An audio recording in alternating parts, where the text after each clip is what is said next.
Hello बच्चों, हमारे YouTube channel पे आपका स्वागत है। हम पढ़ रहे हैं क्लास 10th की biology chapter life process. Life process में न्यूट्रिशन और रेस्पिरेशन टॉपिक कवर कर चुके हैं। हम पढ़ रहे हैं ट्रांसपोर्टेशन, ठीक है। और ट्रांसपोर्टेशन वो भी किस में पढ़ रहे हैं? ह्यूमन बीइंग में, ठीक है। और इसका भी एक लेक्चर हम लोग कवर कर चुके हैं, ठीक है। तो आज का ये सेकेंड लेक्चर है। तो आज के लेक्चर में हमें पढ़ना है हार्ट के बारे में, ठीक है। पहले लेक्चर में ट्रांसपोर्टेशन में हम लोगों ने देखा था ब्लड और ब्लड वेसल्स, ठीक है।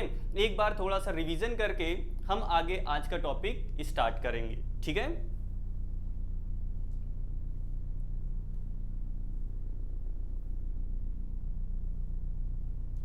चल, जैसे हमने बताया था कि ह्यूमन में जो सर्कुलेटरी सिस्टम होता है या जो ट्रांसपोर्टरी सिस्टम होता है, ये दो टाइप का होता है। पहला होता है ब्लड सर्कुलेटरी सिस्टम, दूसरा होता है लिम्फेटिक सिस्टम। वैसे तो लिम्फेटिक सिस्टम हमारे सिलेबस पे डिटेल में नहीं है, लेकिन हमें थोड़ा सा स्टडी करना है, वो भी लिम्फ के बारे में, और थोड़ा लिम्फ वेसल्स का नाम लेना है, ठीक है। डिटेल में हमें पढ़ना है ब्लड सर्कुलेटरी सिस्टम, ये हम बता चुके हैं, ठीक है। तो बात करते हैं ब्लड सर्कुलेटरी सिस्टम में तीन पार्ट आते हैं, तीन कंपोनेंट होते हैं। पहला है ब्लड, दूसरा है ब्लड वेसल, तीसरा है हार्ट, ठीक है। इसी प्रकार लिम्फेटिक सिस्टम में भी तीन पार्ट होते हैं, लिम्फ वेसल और लिम्फेटिक ऑर्गन्स, ठीक। चलो, तो देखो यहाँ पे ह्यूमन का जो सर्कुलेटरी सिस्टम है, इसमें कितने पार्ट? दो पार्ट। पहला ब्लड सर्कुलेटरी सिस्टम, दूसरा lymphatic system. Blood circulatory system में ब्लड वेसल्स और हार्ट आता है। इसके अलावा लिम्फेटिक सिस्टम में लिम्फ वेसल्स और लिम्फेटिक ऑर्गन्स है। इसके अलावा जो ब्लड है, ब्लड हम क्लास 9th में ही पढ़े थे। ब्लड के बारे में क्लास 9th में ही पढ़े थे कि जो ब्लड है एक फ्लूइड कनेक्टिव टिश्यू होता है। ब्लड क्या होता है? एक फ्लूइड कनेक्टिव टिश्यू, ठीक है। तो एक कनेक्टिव टिश्यू अभी किस टाइप का? फ्लूइड है, फ्लूइडी नेचर है इसका। अब फ्लूइडी नेचर आता किसके कारण है? प्लाज्मा के कारण। किसके कारण? प्लाज्मा के कारण। तो जो ब्लड है इसमें भी दो कंपोनेंट होते हैं, पहला है प्लाज्मा, दूसरा है ब्लड सेल्स। पहला कौन सा हो गया?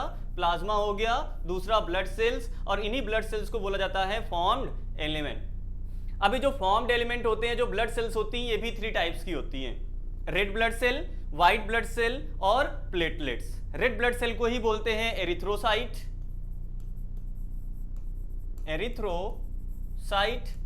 WBC को बोलते हैं या व्हाइट ब्लड सेल को बोलते हैं ल्यूकोसाइट,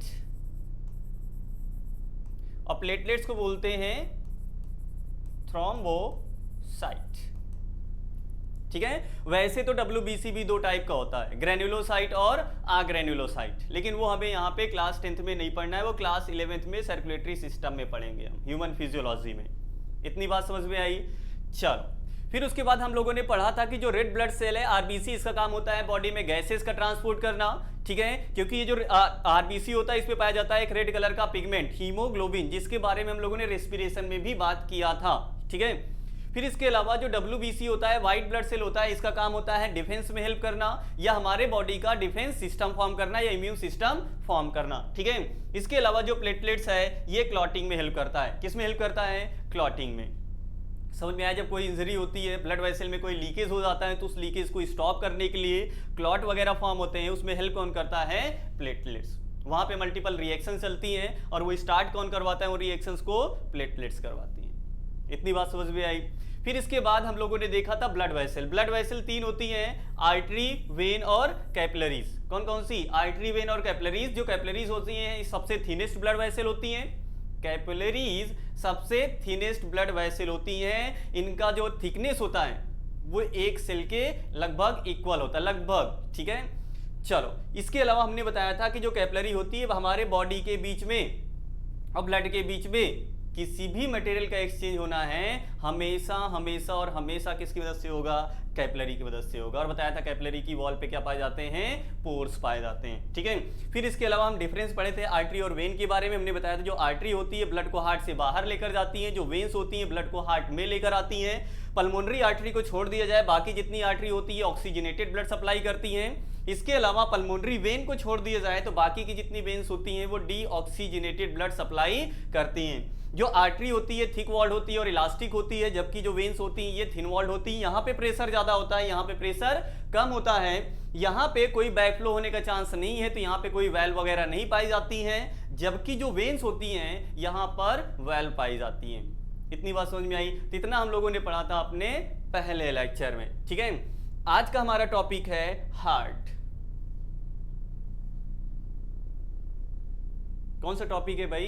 हार्ट। तो बात करते हैं हार्ट क्या होता है भैया। हार्ट जो है ये हमारा पंप होता है, या पंपिंग ऑर्गन है। कौन सा ऑर्गन है? Pumping organ.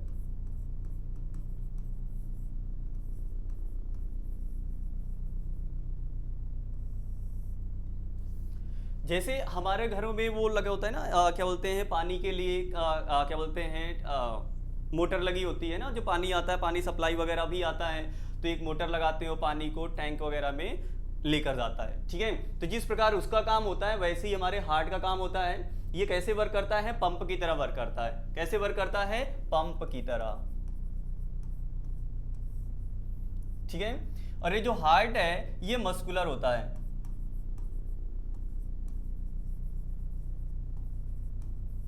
कैसा होता है? मस्कुलर। ठीक है, तो हमारा हार्ट जो है पंपिंग ऑर्गन होता है, इसके अलावा ये मस्कुलर होता है। भैया मस्कुलर कहने का मतलब है केवल और केवल किसका बना होता है? मसल्स का बना है। किसका बना है? मसल्स का। भैया बताओगे कौन सी मसल्स पाई जाती हैं? तो कार्डियक मसल। क्लास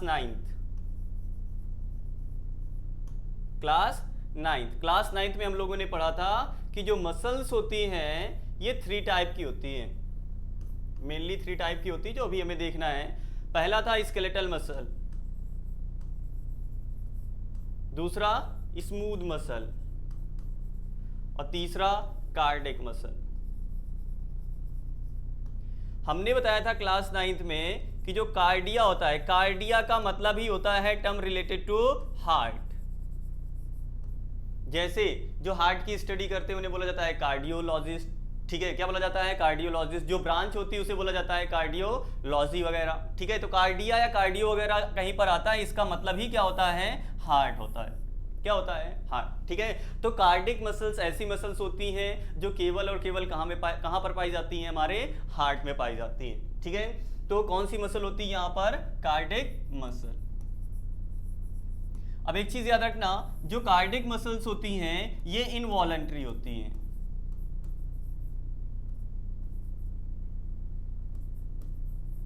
कैसी होती हैं? इनवॉलंटरी होती हैं।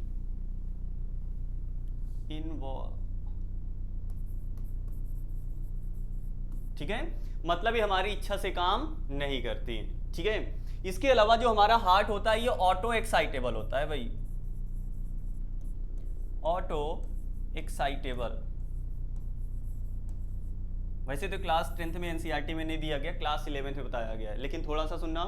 हमारा हार्ट क्या होता है? Auto excitable. भैया ऑटो एक्साइटेबल कहने का मतलब ये खुद से एक्साइट होता है, खुद से कॉन्ट्रैक्ट और खुद से रिलैक्स होता है। इसका मैसेज ये खुद जनरेट करता है।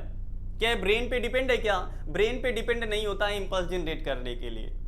इसके पास कुछ नोडल टिश्यूज होते हैं, या बोलो कुछ टिश्यूज होते हैं जिनके पास क्षमता होती है इंपल्स जनरेट करने की। क्या जनरेट करने की? इंपल्स। भैया इंपल्स क्या होता है? मैसेज। एक तरह से समझो, किस तरीके का मैसेज? ताकि वो हार्ट को क्या करें? कॉन्ट्रैक्ट और रिलैक्स करने का मैसेज। ठीक है, तो यहां पर हार्ट में जो मैसेज जनरेट होता है, जो इंपल्स जनरेट होता है, ये खुद से करते हैं। ठीक है, तो बोल सकते हैं क्या? जनरेट्स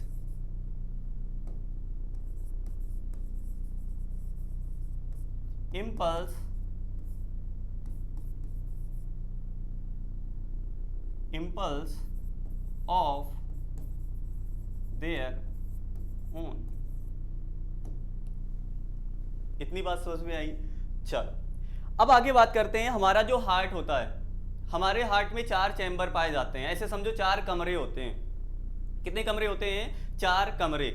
और उन कमरों में रहता कौन है? ब्लड। कौन रहता है? ब्लड। और अलग अलग कमरों में अलग अलग टाइप के क्या होते हैं? ब्लड होते हैं। तो बात करते हैं कि हमारे हार्ट में कितने चैम्बर्स है भैया?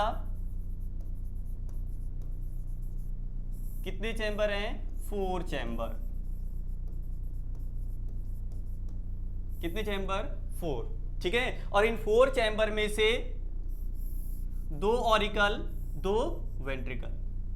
हमने जैसे बताया कि हमारे हार्ट में कितने कमरे हैं? 4 कमरे। 2 कमरे ऊपर, 2 कमरे नीचे।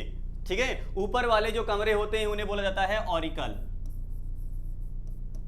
क्या बोला जाता है? ऑरिकल, या इन्हीं को बोलते हैं एट्रिया या एट्रियम। ठीक है। इसके अलावा जो नीचे वाले कमरे होते हैं इन्हें बोला जाता है वेंट्रिकल। नीचे वाले कमरों को क्या बोला जाता है? वेंट्रिकल। ऊपर वाले कमरों को क्या बोला जाता है? ऑरिकल। ठीक है। कितने वेंट्रिकल होते हैं भैया? कितने होते हैं? 2 होते हैं। ठीक है। ऑरिकल या एट्रिया भैया कितने होते हैं? 2 होते हैं। बात समझ में आई? चल, तो जैसे हमने बताया कि हमारे हार्ट में 4 चैम्बर हैं, 2 ऑरिकल 2 वेंट्रिकल। तो भैया कौन से ऑरिकल कौन से वेंट्रिकल? ठीक है। अब एक चीज याद रखना, कुछ चैम्बर होते हैं जिनमें ऑक्सीजनेटेड ब्लड होता है, कुछ होते हैं जिनमें डीऑक्सीजनेटेड ब्लड होता है। तो भैया हमें कैसे पता चलेगा किसमें ऑक्सीजनेटेड है किसमें डीऑक्सीजनेटेड है? जैसे हमें बताया जाए कि भैया ये वाले चैम्बर में कौन सा ब्लड होगा, इस वाले चैम्बर में कौन सा ब्लड होगा, हम ये कैसे पहचानेंगे? 2 ऑरिकल है, एक ऑरिकल में होता है ऑक्सीजनेटेड, एक में होता है डीऑक्सीजनेटेड। तो कौन से वाले में ऑक्सीजनेटेड, कौन से वाले में डीऑक्सीजनेटेड? तो ये पढ़ने की सहूलियत के लिए हमारा जो हार्ट है इसको लेफ्ट और राइट पोर्शन में क्या किया गया है? डिवाइड किया गया। वैसे हमारे हार्ट में लेफ्ट और राइट पोर्शन में कोई कनेक्शन नहीं होता है। और ये लेफ्ट और राइट क्या हार्ट कहता है क्या कि हमारे लेफ्ट पोर्शन या हमारा राइट पोर्शन? ये तो हम लोग खुद ही फ्रेम किए ताकि हम क्या कर सकें? पढ़ सकें इनको आसानी से। ठीक है। तो सिंपल से याद रखने के लिए ऐसे समझना, हमारे हार्ट में ये 4 कमरे हैं।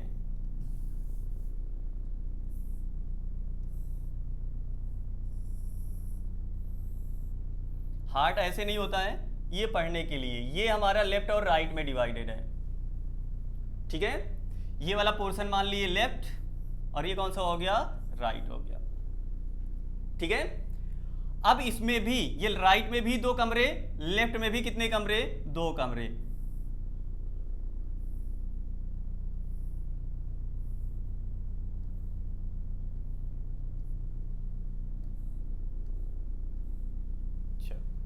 भैया ये क्या बनाए हैं आप? ये वॉल्स हैं। क्या हैं? वॉल्स। ठीक है। ये होता है बाइकस्पिड वॉल। कौन सी वॉल होता है? बाइकस्पिड वॉल, या इसी को बोलते हैं मिट्रल वॉल।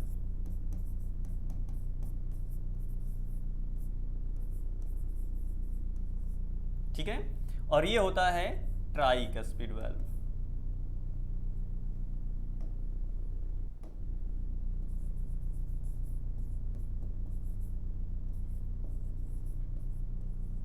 ठीक है। ऊपर वाले दोनों ऑरिकल, नीचे वाले दोनों वेंट्रिकल। ठीक है। तो ये होता है लेफ्ट ऑरिकल, ये होता है राइट ऑरिकल, ये होता है राइट वेंट्रिकल, ये होता है लेफ्ट वेंट्रिकल। पूरा नाम लिख देते हैं, लेफ्ट ऑरिकल, ये राइट ऑरिकल, ये राइट वेंट्रिकल, ये लेफ्ट वेंट्रिकल। ठीक है। चलो, अब यहां से एक पाइप आता है, यहां पर एक पाइप, यहां से एक पाइप बाहर और यहां से एक पाइप बाहर।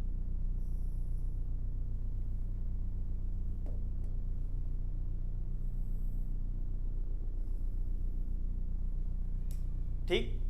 चल, जो पाइप ब्लड को हार्ट में लेकर आता है वो ब्लड का वेसल, ये ब्लड वेसल्स हैं। क्या है? Blood vessels. इनका काम क्या होगा? या तो ब्लड को लेकर आना या तो ब्लड को बाहर लेकर जाना। ये दोनों देखो लेकर आएंगी, ये अंदर लेकर आती हैं, ये दोनों ब्लड वेसल अंदर लेकर आती हैं और ये दोनों ब्लड वेसल ब्लड को बाहर लेकर जाती हैं। ठीक। चलो, ये वाली जो ब्लड वेसल है ये होती है पल्मोनरी वेन। कौन सी होती है? Pulmonary vein. ये वाली जो होती है होती है वेना कावा, वेना कावा। ठीक है। ये वाली होती है पल्मोनरी आर्टरी।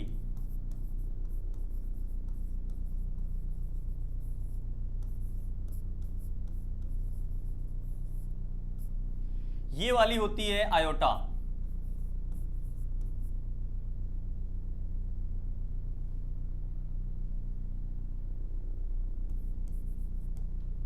ठीक है, समझ में आया? तो कौन कौन सी ब्लड वेसल्स हैं ये याद रखना है, क्योंकि यहां से भी क्वेश्चंस बनते हैं। यहां पे बोल दिया जाएगा कौन सी ब्लड वेसल है जो ऑक्सीजनेटेड ब्लड हार्ट में लेकर आती है, कौन सी ब्लड वेसल है जो डीऑक्सीजनेटेड ब्लड हार्ट में लेकर आती है, कौन सी ब्लड वेसल है जो ऑक्सीजनेटेड ब्लड बाहर लेकर जाती है हार्ट से, कौन सी ब्लड वेसल है जो डीऑक्सीजनेटेड ब्लड हार्ट से बाहर लेकर जाती है। तो एक चीज याद रखना, लेफ्ट वाले पोर्शन में, हमारे हार्ट में जो लेफ्ट वाला पोर्शन होता है उसमें ऑक्सीजनेटेड ब्लड होता है। कौन सा ब्लड होता है? Oxygenated blood. और जो राइट वाला पोर्शन होता है, राइट वाला पोर्शन, इसमें डीऑक्सीजनेटेड ब्लड होता है। कौन सा ब्लड होता है? Deoxygenated blood. ये पॉइंट याद रखना, ठीक। लेफ्ट वाले पोर्शन में चाहे लेफ्ट ऑरिकल हो चाहे लेफ्ट वेंट्रिकल हो, इसमें ऑक्सीजनेटेड ब्लड होता है। राइट वाले पोर्शन में कैसा ब्लड होता है? डीऑक्सीजनेटेड। तो ऑक्सीजनेटेड कहने का मतलब यहां पे O2 लिख दूं क्या? इससे समझ जाओगे। और डीऑक्सीजनेटेड मतलब CO2 लिख दूं, मतलब डीऑक्सीजनेटेड में क्या होगा? ऑक्सीजनेटेड ब्लड ऐसा ब्लड होता है जिसमें ऑक्सीजन का लेवल ज्यादा होता है और कार्बन डाइऑक्साइड का लेवल कम होता है। और डीऑक्सीजनेटेड ब्लड ऐसा ब्लड होता है जिसमें कार्बन डाइऑक्साइड ज्यादा होता है और ऑक्सीजन कम होता है। हमारे बॉडी में कोई ऐसा ब्लड नहीं है जिसमें केवल और केवल ऑक्सीजन पाया जाए या केवल और केवल कार्बन डाइऑक्साइड पाया जाए। कार्बन डाइऑक्साइड और ऑक्सीजन दोनों पाया जाएगा, चाहे ऑक्सीजनेटेड ब्लड हो चाहे डीऑक्सीजनेटेड ब्लड हो। एक चीज ये याद रखना, क्योंकि कुछ बच्चों को कंफ्यूजन हो जाती है। ऑक्सीजनेटेड कहने का मतलब केवल ऑक्सीजन हो उसमें, डीऑक्सीजनेटेड में केवल कार्बन डाइऑक्साइड हो, तो ऐसा होगा क्या? ना। ठीक है, तो ऑक्सीजनेटेड और डीऑक्सीजनेटेड ब्लड दोनों में ऑक्सीजन और कार्बन डाइऑक्साइड पाया जाता है, बस उनका अमाउंट डिफरेंट होता है। ऑक्सीजनेटेड में ऑक्सीजन ज्यादा है, डीऑक्सीजनेटेड में कार्बन डाइऑक्साइड ज्यादा है। बात समझ में आई? तो ऑक्सीजनेटेड ब्लड लेफ्ट वाले पोर्शन में, डीऑक्सीजनेटेड ब्लड राइट वाले पोर्शन में। ये डायग्राम कॉपी में बना लेना जैसे बना रहा हूं, ठीक है। यहां पे कई सारे क्वेश्चंस आपके सॉल्व हो जाएंगे, ठीक है। जैसे ऑक्सीजनेटेड ब्लड हार्ट में लेकर कौन आएगा? तो भैया ये वाली ब्लड वेसल है जो ये ब्लड को हार्ट में लेकर आ रही है, तो ये ऑक्सीजनेटेड ब्लड लेकर आएंगी। कौन सी ब्लड वेसल है जो डीऑक्सीजनेटेड बाहर लेकर जाएगी? तो आयोटा ऑक्सीजनेटेड, ठीक है। कौन सी ब्लड वेसल है जो डीऑक्सीजनेटेड ब्लड हार्ट से बाहर लेकर जाएगी? तो कौन सी हो जाएगी आपकी? Pulmonary artery. कौन सी ब्लड वेसल है जो हार्ट में डीऑक्सीजनेटेड ब्लड लेकर आती है? तो कौन सी हो जाएगी? Vena cava. तो ये दोनों ब्लड वेसल ब्लड को हार्ट में लेकर आती हैं और ये वाली दोनों ब्लड वेसल हार्ट से ब्लड को बाहर लेकर जाती हैं। तो ब्लड को हार्ट से बाहर लेकर जाने का काम किसका है? आयोटा का और पल्मोनरी आर्टरी का। ब्लड को हार्ट में लाने का काम किसका है? पल्मोनरी वेन का और वेना कावा का, ठीक है। और पल्मोनरी वेन्स कैसा ब्लड लेकर आती हैं? Oxygenated blood. Brings oxygenated blood from lungs, ठीक। और ये takes away oxygenated blood to body parts, ठीक है। Aorta oxygenated blood body parts को लेकर जाती है, ठीक है। और pulmonary vein oxygenated blood lungs से लेकर आती है। पल्मोनरी आर्टरी का काम क्या होगा? Takes away deoxygenated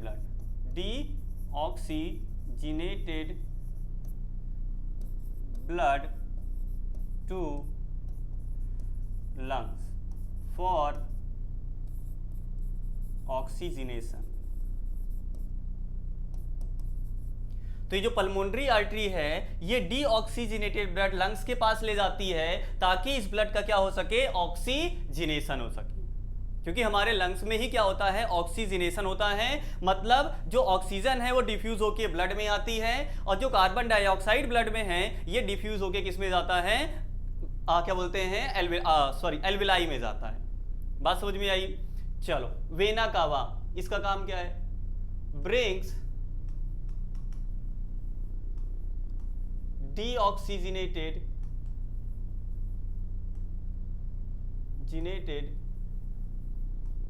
blood from body parts। तो जो वेना कावा है ये हमारे बॉडी पार्ट से डीऑक्सीजनेटेड ब्लड लेकर कहां पर आती हैं, राइट ऑरिकल में आती है। तो बोल सकते हो vena cava brings deoxygenated blood into the right auricle. Pulmonary artery takes away deoxygenated blood from the right ventricle to the lungs। इतनी बात समझ में आई? इसके अलावा pulmonary vein brings oxygenated blood from lungs to left auricle। aorta takes away oxygenated blood from left ventricle to the body parts। अगर ये पूछ लिया जाए कौन सी ब्लड वेसल है जो बॉडी पार्ट्स को ऑक्सीजनेटेड ब्लड सप्लाई करती है, तो आयोटा हो जाएगा। कौन सी ब्लड वेसल है जो लंग से ऑक्सीजनेटेड ब्लड हार्ट में लेकर आती है, पल्मोनरी वेन। कौन सी ब्लड वेसल है जो डीऑक्सीजनेटेड ब्लड हार्ट से लंग्स तक लेकर जाती है, पल्मोनरी आर्टरी। कौन सी ब्लड वेसल है जो डीऑक्सीजनेटेड ब्लड बॉडी पार्ट से हमारे हार्ट में लेकर आती है, तो कौन सी हो जाएगी भाई, वेना कावा। इतनी बात समझ में आई? 4 क्वेश्चन ऐसे बन सकते हैं और 4 क्वेश्चन चैम्बर से बन सकते हैं। विच ब्लड वेसल्स, ये तो हो गया ब्लड वेसल है ना, कि which blood vessel brings oxygenated, which blood vessels bring deoxygenated, which blood vessel takes away oxygenated blood to body part, which blood vessel takes away deoxygenated blood to lungs. ये 4 question यहां से। अब 4 question ये बन सकते हैं, which chamber of heart receives oxygenated blood from the lungs, तो left auricle. Which chamber of the heart pump oxygenated blood to body parts, तो left ventricle. Which blood vessel which part of the या which chamber of the heart pump deoxygenated blood, कौन सा हो जाएगा, आपका right ventricle हो जाएगा। इतनी बात समझ में आई?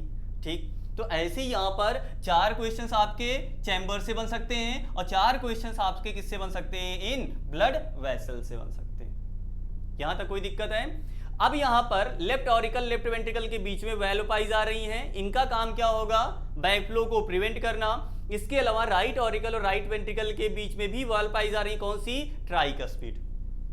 और यहां पर राइट वेंट्रिकल और पल्मोनरी आर्टरी के बीच में भी वैल्व पाई जाती हैं।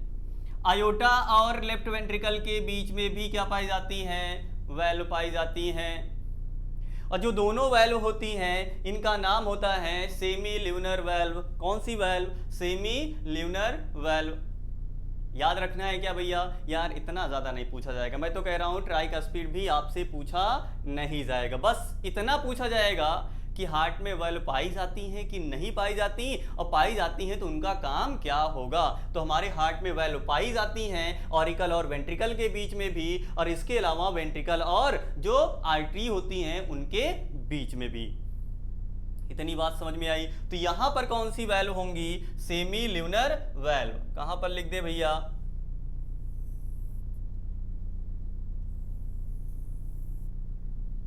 सेमी ल्यूनर है वेल।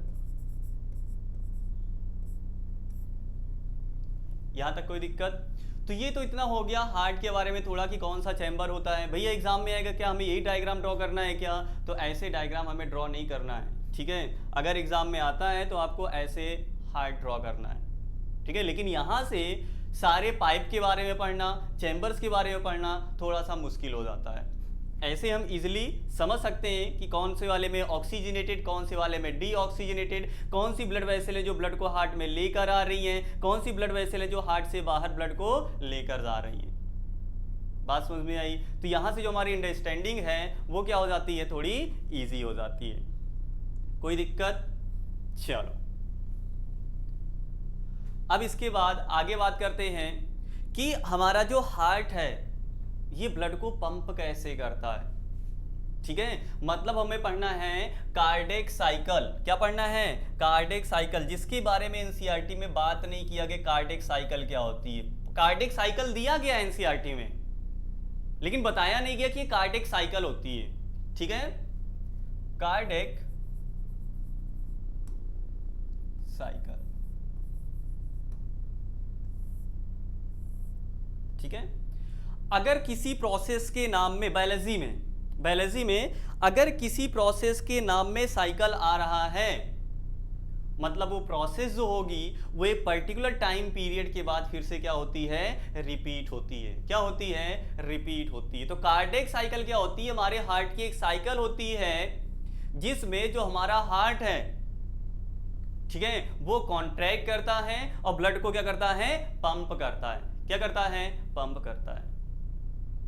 इतनी बात समझ में आई?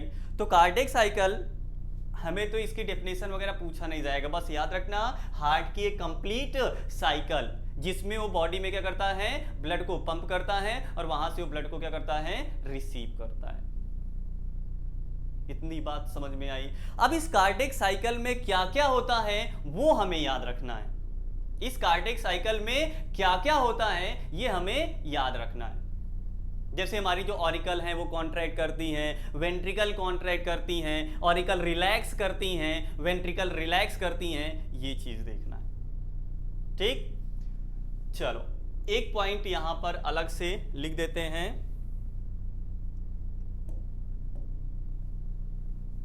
सिस्टोल और डायस्टोल क्या होता है? Systole, diastole. सिस्टोल वर्ड अगर यहां पे आएगा, सिस्टोल वर्ड का मतलब होता है कॉन्ट्रैक्शन।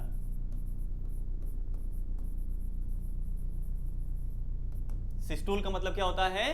कॉन्ट्रैक्शन। डायस्टोल का मतलब होता है रिलैक्सेशन।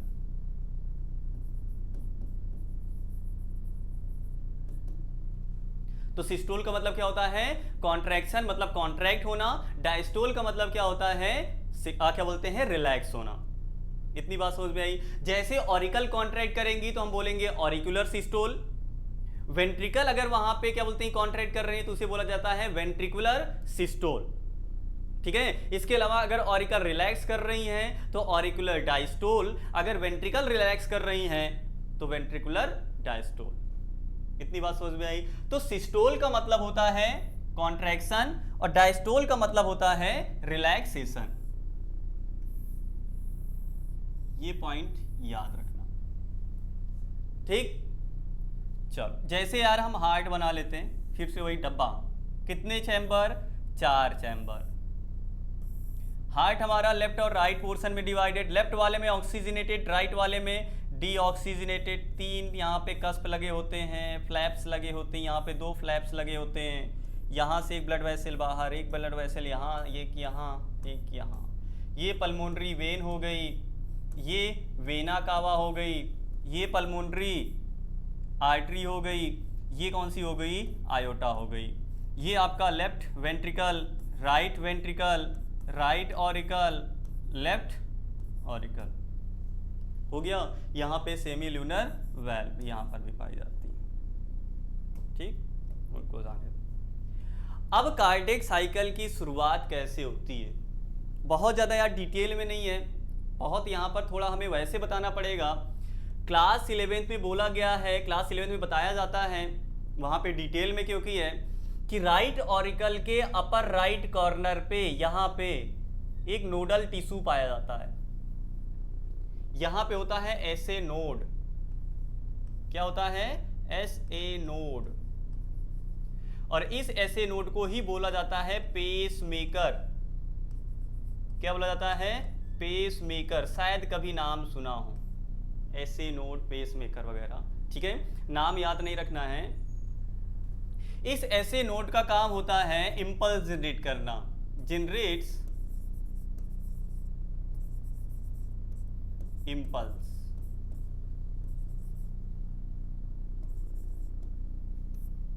क्या जनरेट करता है ये? इंपल्स जनरेट करता है। भैया किस चीज के लिए इंपल्स जनरेट करता है? ताकि हमारे जो हार्ट के चैम्बर्स हैं ये कॉन्ट्रैक्ट हों। क्या हो? कॉन्ट्रैक्ट। और जब ये कॉन्ट्रैक्ट होंगे तब ये ब्लड को क्या करेंगे? आगे पहुंचाएंगे।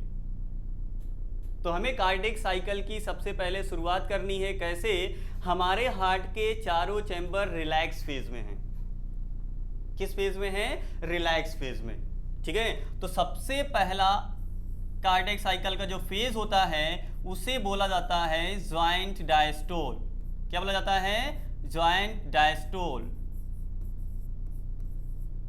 अभी तो हम पूरा थोड़ा सा डिटेल में बताने की कोशिश करेंगे और बाद में बता देंगे कि हमारे काम का कितना है जो क्लास 10th में बताना है, ठीक। तो सबसे पहला फेज कौन सा होता है कार्डियक साइकिल का? Joint diastole. ज्वाइंट डायस्टोल में होता क्या है? डायस्टोल का मतलब रिलैक्सेशन, और यहां पे ज्वाइंट कहने का मतलब ऑरिकल और वेंट्रिकल दोनों।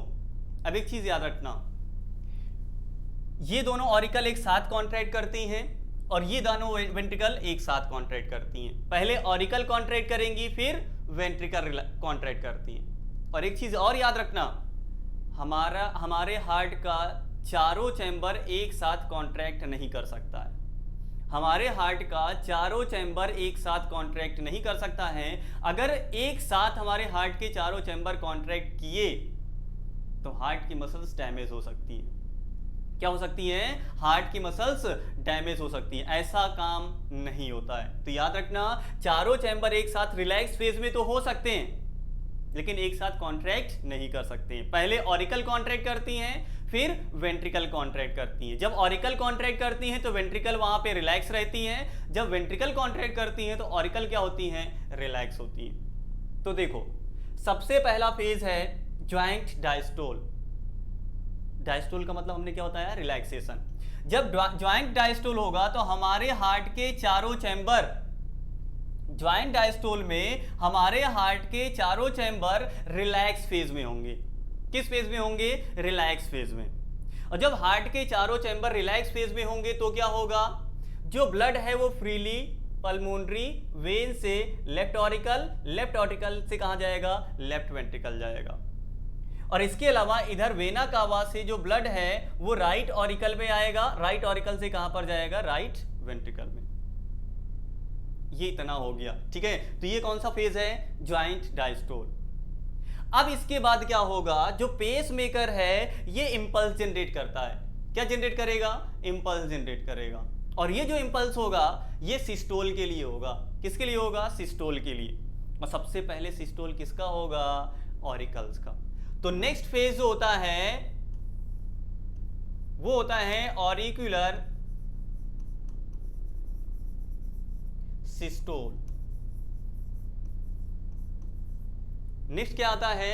ऑरिक्यूलर सिस्टोल। जब ऑरिक्यूलर सिस्टोल होता है तो उस समय जब ये ऑरिकल क्या करेंगी? कॉन्ट्रैक्ट करेंगी तो और ज्यादा ब्लड किस में चला जाता है? वेंट्रिकल में चला जाता है। राइट ऑरिकल कॉन्ट्रैक्ट करेंगी तो ब्लड किस में जाएगा? लेफ्ट वेंट्रिकल में। लेफ्ट ऑरिकल कॉन्ट्रैक्ट करेंगी तो लेफ्ट वेंट्रिकल में। राइट ऑरिकल कॉन्ट्रैक्ट करेंगी तो किस में जाएगा? राइट वेंट्रिकल में जाएगा। एक चीज ध्यान देना है कि जब ऑरिकल कॉन्ट्रैक्ट करेंगी तो यहां से एक्स्ट्रा ब्लड किस में जाएगा? वेंट्रिकल में जाएगा। लेकिन अभी यहां से ब्लड बाहर नहीं जाएगा, ठीक है। अभी ये वेंट्रिकल से ब्लड बाहर जाएगा क्या? वेंट्रिकल से ब्लड बाहर नहीं जाएगा, क्योंकि इस समय यहां पे जो वेल्व होती हैं वो क्लोज्ड रहती हैं। कैसे रहती हैं? क्लोज्ड होती हैं। वो तभी ओपन होती हैं जब वेंट्रिकल का क्या होता है? सिस्टोल होता है या कॉन्ट्रैक्शन होता है। सेमील्यूनर वॉल तब ओपन होती है जब वेंट्रिकल कॉन्ट्रैक्ट करती हैं। अगर वेंट्रिकल रिलैक्स फेज में है तो सेमील्यूनर वॉल क्या रहेगी? क्लोज्ड रहेगी। ये बात समझ में आई, ठीक। चलो, तो जब ऑरिकल सिस्टोल हुआ, ऑरिकल का सिस्टोल हुआ, तो उस समय जो ऑक्सीजनेटेड ब्लड है वो लेफ्ट ऑरिकल से लेफ्ट वेंट्रिकल में चला गया। इसके अलावा डीऑक्सीजनेटेड ब्लड राइट ऑरिकल से किस में चला गया? राइट वेंट्रिकल में चला गया। और जब तक ये काम होगा तब तक जो इंपल्स है, यहां से जो इंपल्स है वो वेंट्रिकल में पहुंच चुका है। किस में पहुंच चुका है? वेंट्रिकल में। अब ये जो वेंट्रिकल्स हैं अब ये क्या करेंगी? कॉन्ट्रैक्ट करेंगी। तो नेक्स्ट क्या होने वाला है यहां पर? Ventricular systole. Ventricular systole. और जब वेंट्रिकुलर सिस्टोल होगा तो याद रखना जो ऑरिकल्स हैं इनका डायस्टोल होगा। जब वेंट्रिकल का सिस्टोल होगा मतलब जो वेंट्रिकल कॉन्ट्रैक्ट करेंगी तो उस समय ऑरिकल क्या होंगी? रिलैक्स होंगी। बात समझ में आई? वेंट्रिकल जब क्या करेंगी? कॉन्ट्रैक्ट, उस समय ऑरिकल क्या करेंगी? रिलैक्स होंगी। चारों चैम्बर अगर एक साथ कॉन्ट्रैक्ट कर गए, हार्ट की मसल्स क्या हो जाएंगी? डैमेज हो जाएंगी। समझ में आया? ठीक, चल। तो अब नेक्स्ट कौन सी फेज आएगी? Ventricular systole. जब वेंट्रिकुलर सिस्टोल होगा उस समय ये ट्राइकस्पिड और ये बाइकस्पिड वॉल्व बंद हो जाती है और जो सेमी ल्यूनर वॉल्व हैं ये क्या हो जाती हैं? ओपन हो जाती है। तो वेंट्रिकल जब क्या करती हैं? कॉन्ट्रैक्ट करती हैं, तो ऑक्सीजनेटेड ब्लड लेफ्ट वेंट्रिकल से आयोटा के थ्रू बॉडी पार्ट्स में चला जाता है। इसके अलावा डीऑक्सीजनेटेड ब्लड राइट वेंट्रिकल से पल्मोनरी आर्टरी के थ्रू कहां पे चला जाएगा? लंग्स में चला जाएगा। इतनी बात समझ में आई? तो जब वेंट्रिकल कॉन्ट्रैक्ट करेंगी तो जो ब्लड है वो हार्ट से बाहर जाएगा और सेमी ल्यूनर वॉल क्या हो जाएगा? ओपन हो जाएगा और ये बाइकस्पिड और ट्राइकस्पिड वॉल जो है ये क्या हो जाएंगी? क्लोज हो जाएंगी। और जब हार्ट यहां से मतलब यहां से हार्ट क्या कर देगा? वेंट्रिकल के थ्रू ब्लड को पंप कर देगा, तब तक यहां पे जो इंपल्स है वो क्या हो जाएगा? खत्म हो जाएगा। और फिर से जो हार्ट के चारों चैम्बर्स हैं वो फिर से किस में आ जाएंगे? रिलैक्स फेज में आ जाएंगे। मतलब फिर से क्या हो जाएगा? ज्वाइंट डायस्टोल हो जाएगा। क्या हो जाएगा? Joint diastole. इतनी बात समझ में आई? तो सबसे पहले हमारे हार्ट के चारों चैम्बर किस फेज में थे?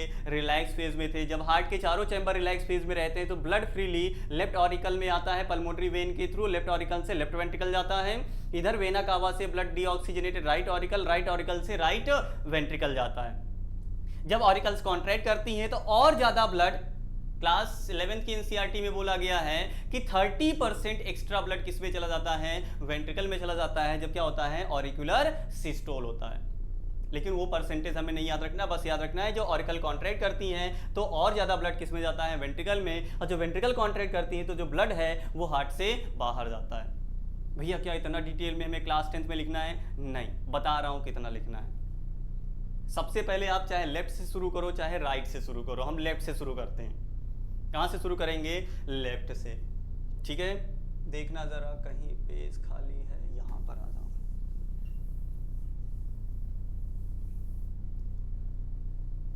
तो होता क्या है? सबसे पहले लेफ्ट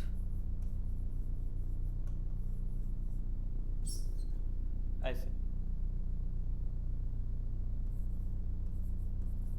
लंग्स से ब्लड लेफ्ट ऑरिकल में आ रहा है। कैसा ब्लड आ रहा है? ऑक्सीजनेटेड।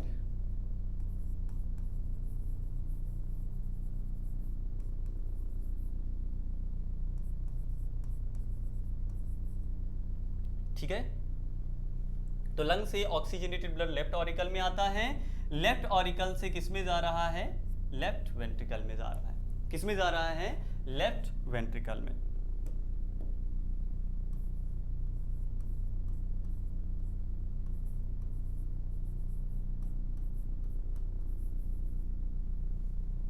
ठीक, सबसे पहले ऑक्सीजनेटेड ब्लड लंग्स से कहां पर आया? लेफ्ट ऑरिकल में आया। लेफ्ट ऑरिकल से कहां पर जा रहा है? लेफ्ट वेंट्रिकल में। अब क्या होगा? ये जो ऑरिकल्स हैं, ऑरिकल्स कॉन्ट्रैक्ट्स, मतलब इनका क्या होगा? सिस्टोल होगा। ठीक है, जब ऑरिकल्स कॉन्ट्रैक्ट करती हैं तो क्या होगा? मोर ब्लड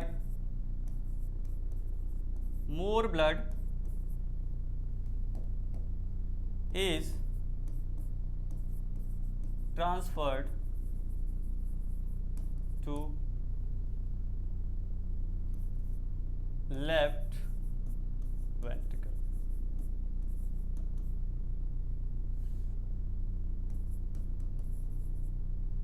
ठीक है, नाउ क्या होगा, वेंट्रिकल्स या लेफ्ट वेंट्रिकल कॉन्ट्रैक्ट्स। जब लेफ्ट वेंट्रिकल कॉन्ट्रैक्ट करेंगी मतलब इनका क्या हुआ है, सिस्टोल हुआ है। तो क्या बोल सकते हो, blood is pumped oxygenated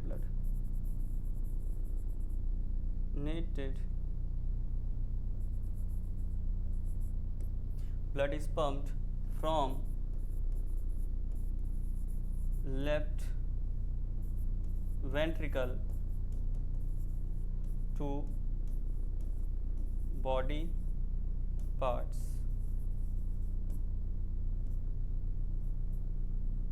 via iota.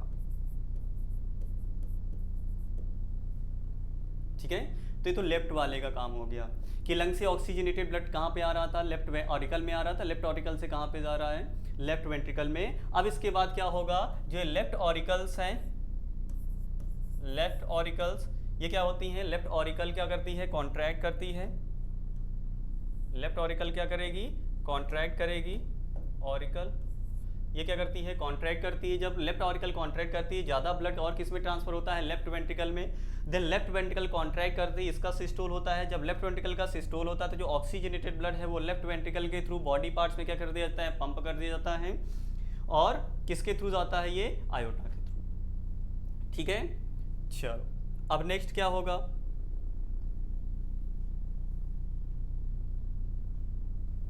Same ऐसे ही। Now deoxygenated blood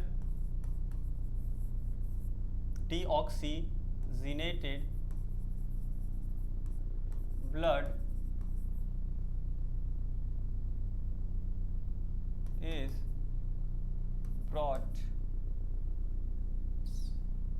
oxygenated blood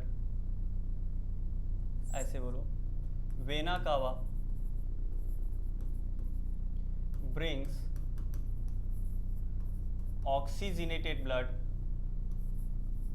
sorry deoxygenated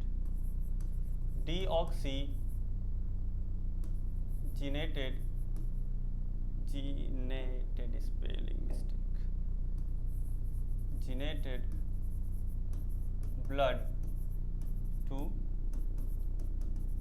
right auricle। ठीक है, फिर क्या होगा, राइट ऑरिकल्स कॉन्ट्रैक्ट, मतलब इनका क्या होगा, सिस्टोल होगा। तो जब राइट ऑरिकल कॉन्ट्रैक्ट करती हैं, ऑरिकल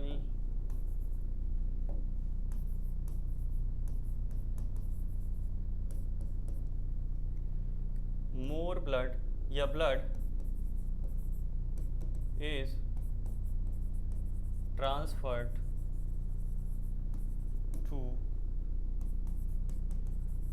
right ventricle। ठीक, now right ventricle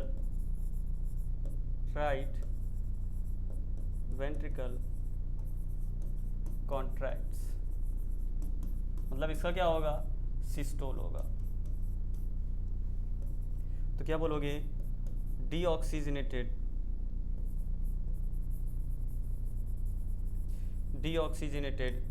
blood is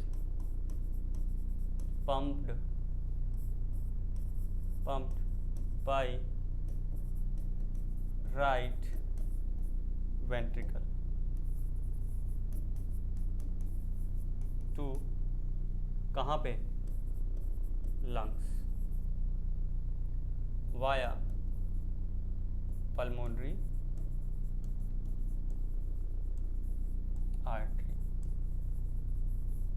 ठीक है, इतना लिखना है हमारे हार्ट के साइकिल में या कार्डियक साइकिल में। ठीक है, तो सबसे पहले आप ये लिखोगे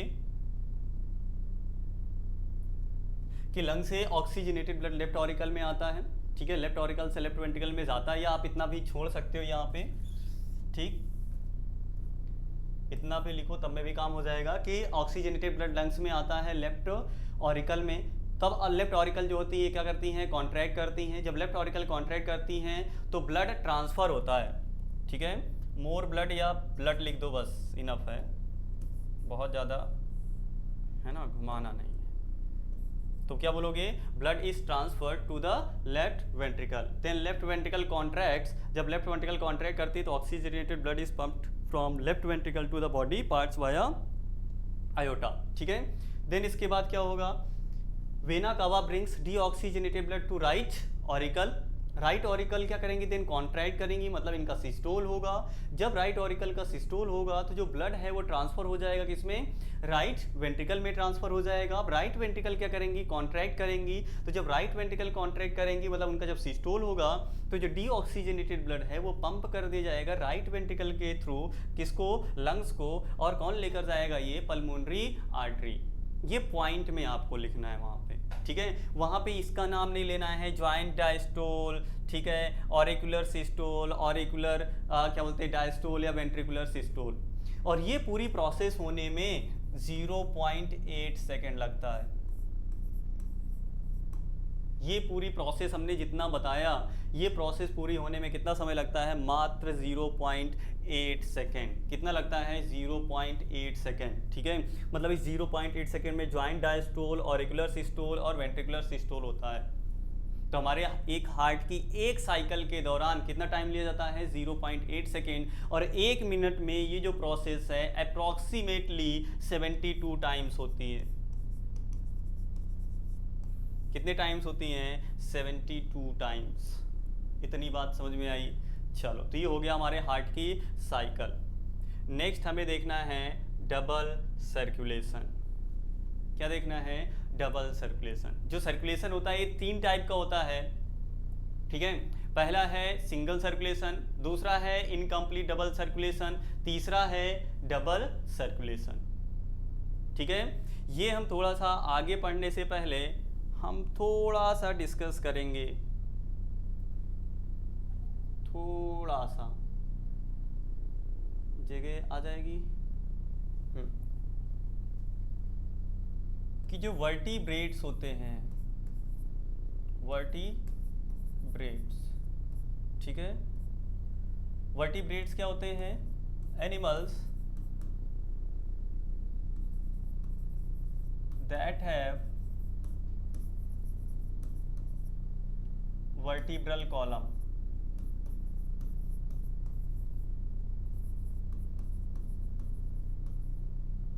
ठीक है, या बैकबोन जिनमें होती है, सिंपली बोल सकते हो। तो वो एनिमल्स जिनमें क्या होते हैं, वर्टिब्रल कॉलम होती है, पीछे रीढ़ की हड्डी यहाँ पे, ठीक है, या बैकबोन, वो क्या कहलाते हैं, वर्टिब्रेट्स कहलाते हैं। जो वर्टिब्रेट्स होते हैं ये 5 कैटेगरी में क्लासीफाई किए गए हैं। वैसे तो आगे पढ़ोगे अलग अलग पढ़ोगे, लेकिन कुछ बेसिक्स 5 टाइप में क्या किए गए, डिवाइड किए गए। ठीक है, ये 5 कैटेगरी में सबसे पहले फिशेस आती हैं। ठीक है, देन आते हैं एम्फीबियंस। भैया याद रखना है क्या, हाँ ये याद करना है। देन रेप्टाइल्स,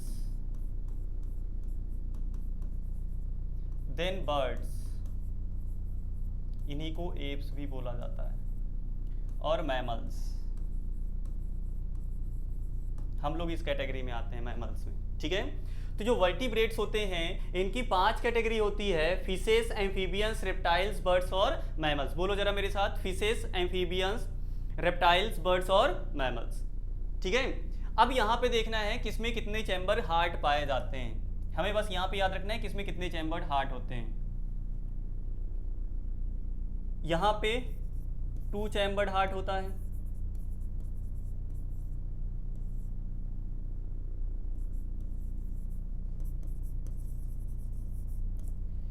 इन दोनों में 3 चैम्बर्ड होता है,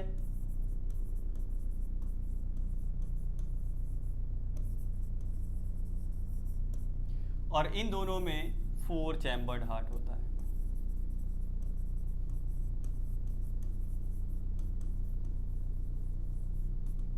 ठीक है, 2 चैम्बर्ड में 1 ऑरिकल और 1 वेंट्रिकल। 3 चैम्बर्ड में 2 ऑरिकल, 2 ऑरिकल और 2 वेंट्रिकल, सॉरी 1 वेंट्रिकल, 1 वेंट्रिकल। और यहाँ पर 2 ऑरिकल और 2 वेंट्रिकल, ये पीछे ही बता चुके हैं, जिनमें 4 चैम्बर होगा, 2 ऑरिकल 2 वेंट्रिकल, जिसमें 3 चैम्बर होगा, 2 ऑरिकल 1 वेंट्रिकल, और जिसमें 2 चैम्बर होगा, 1 ऑरिकल 1 वेंट्रिकल। ठीक है, तो यहाँ पे किस टाइप का सर्कुलेशन होता है ब्लड का? तो जो फिशेस होती हैं इनमें सिंगल सर्कुलेशन होता है। क्या होता है? Single circulation.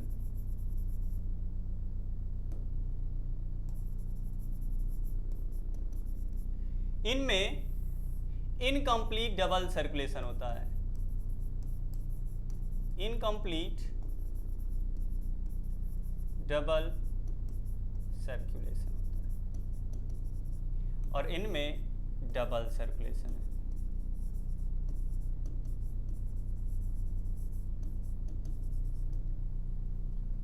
समझ में आई बात? ठीक है, सिंगल सर्कुलेशन फिशेस में, इनकम्प्लीट डबल सर्कुलेशन एम्फीबियंस और रेप्टाइल्स में, डबल सर्कुलेशन किसमें होता है? बर्ड्स और मैमल्स में। ठीक, चलो आगे बढ़ते हैं। तो बात करते हैं डबल सर्कुलेशन क्या है। किसकी बात करते हैं? डबल सर्कुलेशन की। तो ब्लड सर्कुलेशन का ऐसा टाइप, ब्लड सर्कुलेशन का ऐसा टाइप जिसमें एक सिंगल कार्डियक साइकिल के दौरान हमारा ब्लड हार्ट से कितनी बार गुजरे? 2 बार गुजरे, उसे बोलते हैं डबल सर्कुलेशन। तो the type of circulation, the type of circulation in which blood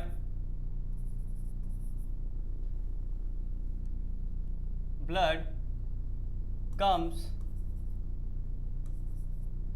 twice into the heart during a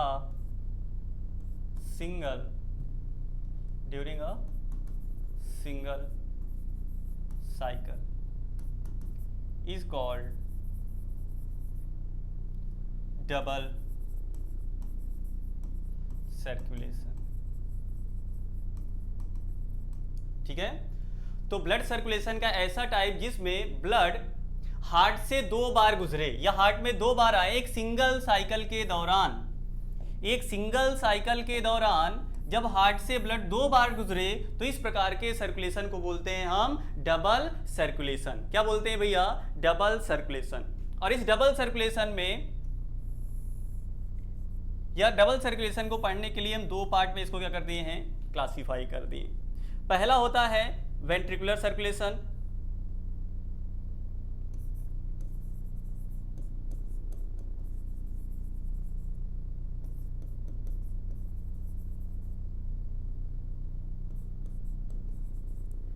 दूसरा है सिस्टेमिक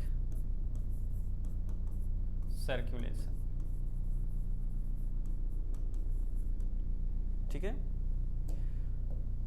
वेंट्रिकुलर सर्कुलेशन में क्या होगा कि जो ब्लड है deoxygenated blood,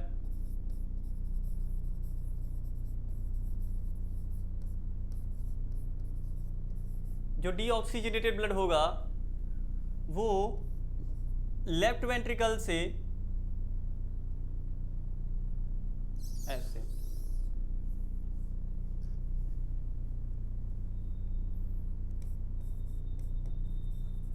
right auricle, then right ventricle, और राइट वेंट्रिकल से लंग्स।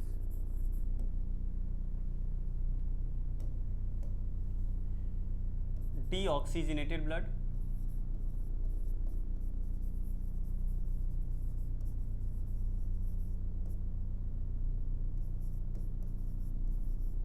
ठीक है,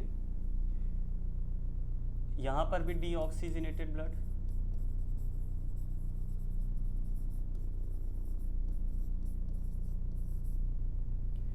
किसके थ्रू?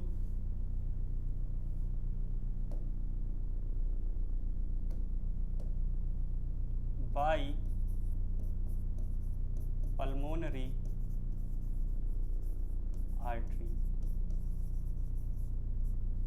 और लंग्स से जो ब्लड है वो लेफ्ट ऑरिकल में, ठीक है। किसके थ्रू आएगा? कहाँ पर लिख दें? बाय पल्मोनरी वेन, शॉर्ट में समझ जाना है यहाँ पे, अभी पूरा बता रहे हैं, बस देख लो यहाँ पे क्या होता है। तो वेंट्रिकुलर सर्कुलेशन में क्या होता है, राइट ऑरिकल से डीऑक्सीजनेटेड ब्लड राइट वेंट्रिकल में जाता है, और राइट वेंट्रिकल से डीऑक्सीजनेटेड ब्लड पल्मोनरी आर्टरी के थ्रू लंग्स में जाता है, और लंग्स से जो ऑक्सीजनेटेड ब्लड है वो लेफ्ट ऑरिकल में जाता है पल्मोनरी वेन्स के थ्रू। ये पूरा एक सर्कुलेशन जो होता है ये कहलाता है वेंट्रिकुलर सर्कुलेशन। कौन सा सर्कुलेशन होता है? Ventricular circulation. और सिस्टमिक सर्कुलेशन में क्या होगा? जगह की कमी है, चलो वेंट्रिकुलर इसमें क्या होगा, लेफ्ट ऑरिकल से ब्लड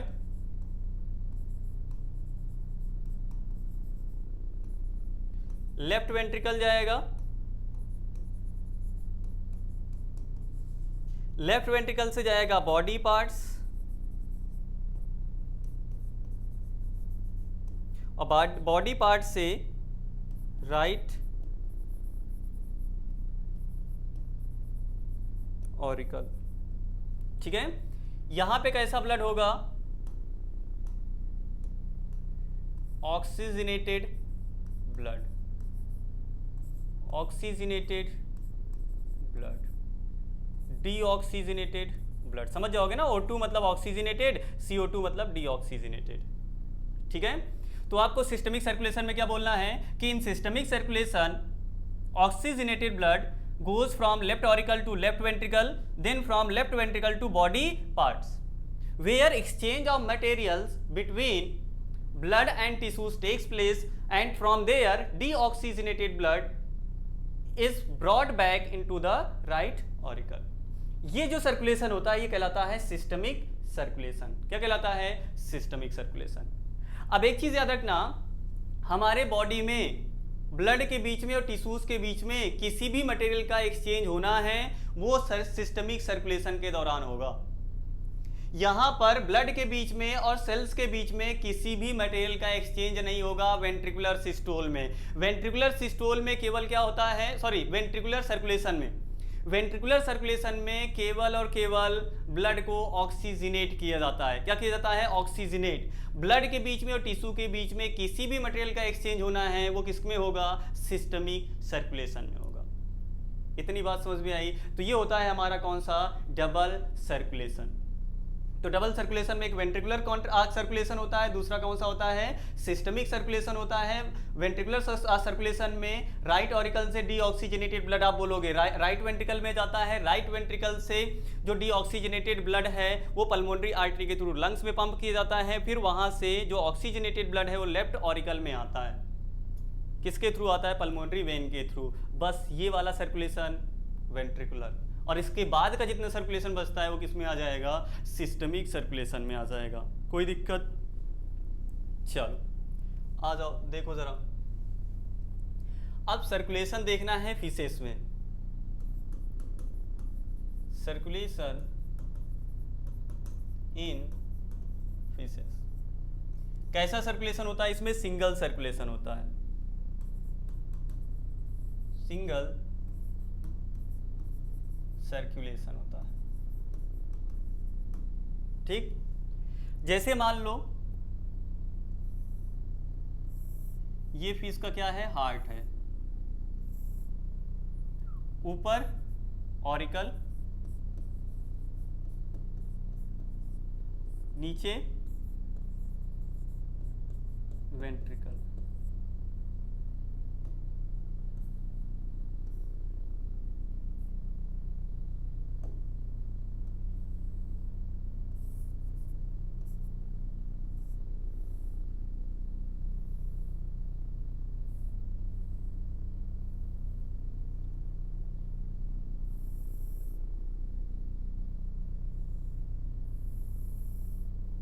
चलो, तो ये क्या हो गया, फिश का हार्ट हो गया, ठीक है। ऊपर ऑरिकल है, नीचे क्या है, वेंट्रिकल है।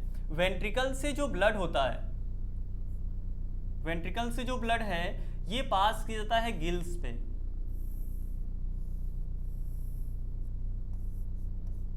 गिल्स तो पढ़े होगे रेस्पिरेशन में, ठीक है। कहां पे पास किया जाता है, गिल्स में पास किया जाता है। और गिल्स से जो ब्लड है ये पास होता है बॉडी पार्ट्स को।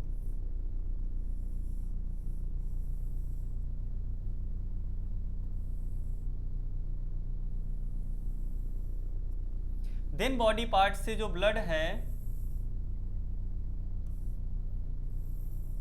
वो पास होता है किसको, हार्ट को।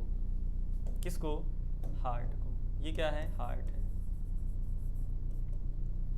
यहां से जो ब्लड जाता है, यहां से जो ब्लड जाता है ये डीऑक्सीजनेटेड ब्लड होता है।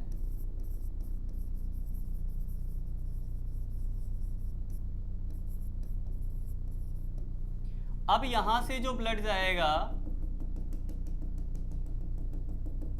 ऑक्सीजनेटेड ब्लड होगा।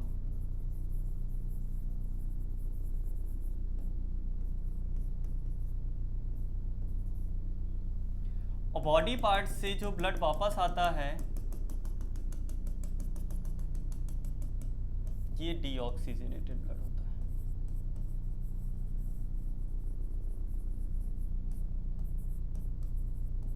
चलो, लिखना क्या है, आप बोलोगे in fishes deoxygenated blood is pumped by the heart to the gills and from there the oxygenated blood is pumped to the body parts and from body parts deoxygenated blood is again pumped to the heart। बात समझ में आई। तो ये एक single circulation हो रहा है। ये क्या है, एक सिंगल सर्कुलेशन है किसमें, फिशेस में। तो फिशेस में जो डीऑक्सीजनेटेड ब्लड है वो हार्ट के द्वारा पंप किया जाता है गिल्स में। गिल्स में ऑक्सीजनेशन के बाद ये जो ब्लड है पंप कर दिया जाता है बॉडी पार्ट्स में, और बॉडी पार्ट से जो डीऑक्सीजनेटेड ब्लड है फिर से कहाँ चला जाता है, हार्ट में। और ये प्रोसेस इसमें कॉन्टिन्यूअस होती रहती है, ठीक, कोई दिक्कत नहीं होनी चाहिए। अब एक छोटा सा यहाँ पे हम डिस्कशन कर लेते हैं, ठीक है। लिम्फ हम बाद में पढ़ेंगे, लिम्फ हम नेक्स्ट चैप्टर नेक्स्ट क्लास में बता देंगे। बात करते हैं जैसे जो बर्ड्स और मैमल्स हैं, बर्ड्स और मैमल्स। मैमल्स में हम लोग आते हैं जिनमें मेमोरी ग्लैंड्स होती है। वो वर्टिब्रेट्स जिनमें मेमोरी ग्लैंड्स पाई जाती हैं वो सब किस में आते हैं, मैमल्स में आते हैं। तो जो बर्ड्स और मैमल्स होते हैं ये अपने बॉडी का टेम्परेचर क्या रखते हैं, रेगुलेट रखते हैं, ठीक है। बर्ड्स और मैमल्स के पास अपने बॉडी के टेम्परेचर को रेगुलेट करने की पावर होती है, जबकि फिशेस हो गए, एम्फीबियंस हो गए, रेप्टाइल्स, ये अपने बॉडी का टेम्परेचर रेगुलेट नहीं कर सकते हैं। वो अपने बॉडी का टेम्परेचर रेगुलेट नहीं कर सकते। भैया इसका मतलब क्या, जैसे अगर बाहर का टेम्परेचर अभी मान लो यहाँ का 30 डिग्री सेल्सियस है, तो क्या हमारे बॉडी का टेम्परेचर 30 डिग्री सेल्सियस है क्या, नहीं। हम अपने बॉडी का टेम्परेचर कितना बताते हैं, 37 डिग्री सेल्सियस अप्रोक्सीमेट, ठीक है। कितना होता है, 37 डिग्री सेल्सियस। बाहर का टेम्परेचर कुछ भी हो, हमें अपने बॉडी का टेम्परेचर 37 मेंटेन रखना है। बात समझ में आई। लेकिन जैसे एम्फीबियंस हैं, रेप्टाइल्स हैं और फिशेस हैं, वो अपने बॉडी का टेम्परेचर रेगुलेट नहीं कर सकते हैं। उनके पास बॉडी के टेम्परेचर को रेगुलेट करने की क्षमता नहीं होती है। अगर बाहर का टेम्परेचर 30 डिग्री सेल्सियस है तो उनके बॉडी का टेम्परेचर भी 30 डिग्री सेल्सियस के आसपास पहुंचने की कोशिश करेगा। बाहर का टेम्परेचर 10 डिग्री सेल्सियस है तो उनके बॉडी का भी टेम्परेचर 10 डिग्री सेल्सियस की तरफ भागेगा। बाहर का टेम्परेचर 0 डिग्री सेल्सियस है तो उनके बॉडी का टेम्परेचर 0 डिग्री सेल्सियस की तरफ भागेगा। और उसको रोक पाएंगे क्या? उसको रोक नहीं सकते हैं, इसीलिए वो उस इन्वायरमेंट से स्किप हो जाते हैं, मतलब बाहर चले जाते हैं, एग्जिट कर लेते हैं। जबकि हम लोग बाहर का टेम्परेचर कितना भी हो, हमारे बॉडी का टेम्परेचर कितना मेंटेन रहना चाहिए? 37।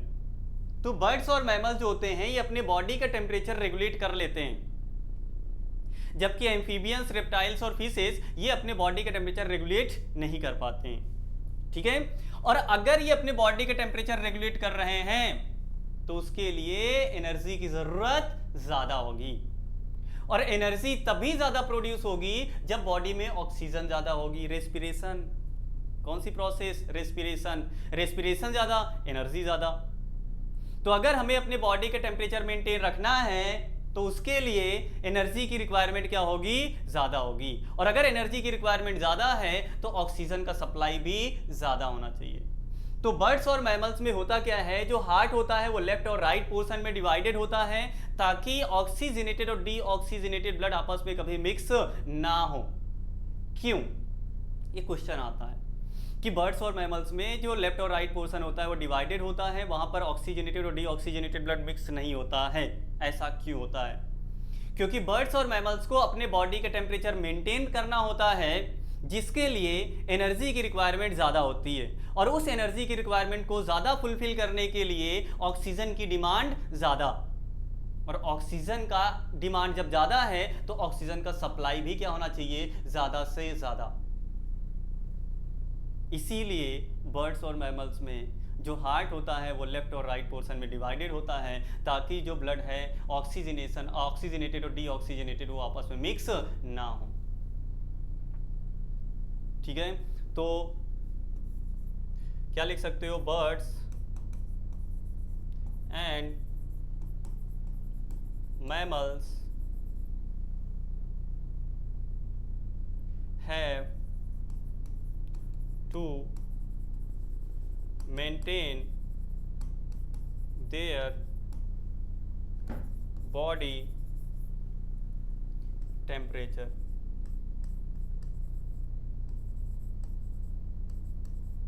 and for this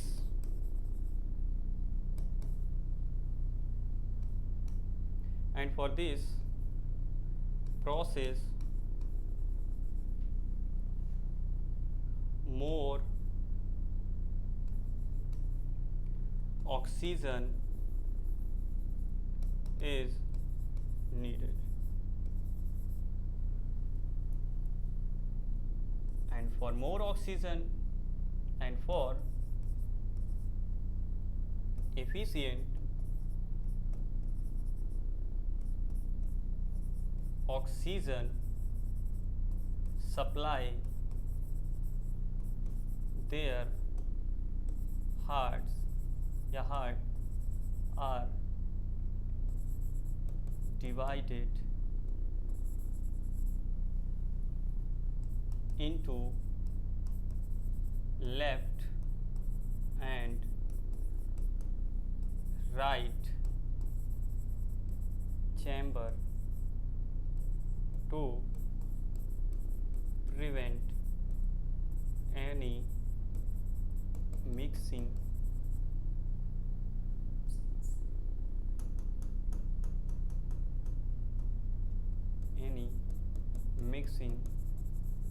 of oxygenated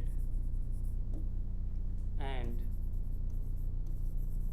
deoxygenated blood। समझ में आया? तो बर्ड्स और मैमल्स को अपने बॉडी का टेम्परेचर मेंटेन रखना होता है, जिसके लिए ऑक्सीजन की डिमांड ज़्यादा होती है, और ऑक्सीजन के एफिशिएंट सप्लाई के लिए क्या करते हैं? ये अपने हार्ट को लेफ्ट और राइट चैम्बर में डिवाइड करते हैं ताकि जो ऑक्सीजनेटेड और डीऑक्सीजनेटेड ब्लड है वो आपस में मिक्स ना हो। इतनी बात समझ में आई? चलो नेक्स्ट टॉपिक हमारा है लिम्फ। कौन सा है? लिम्फ है, जिसको पढ़ेंगे हम अपनी नेक्स्ट क्लास में। तो आज की क्लास यहीं पे ओवर करते हैं। Thank you.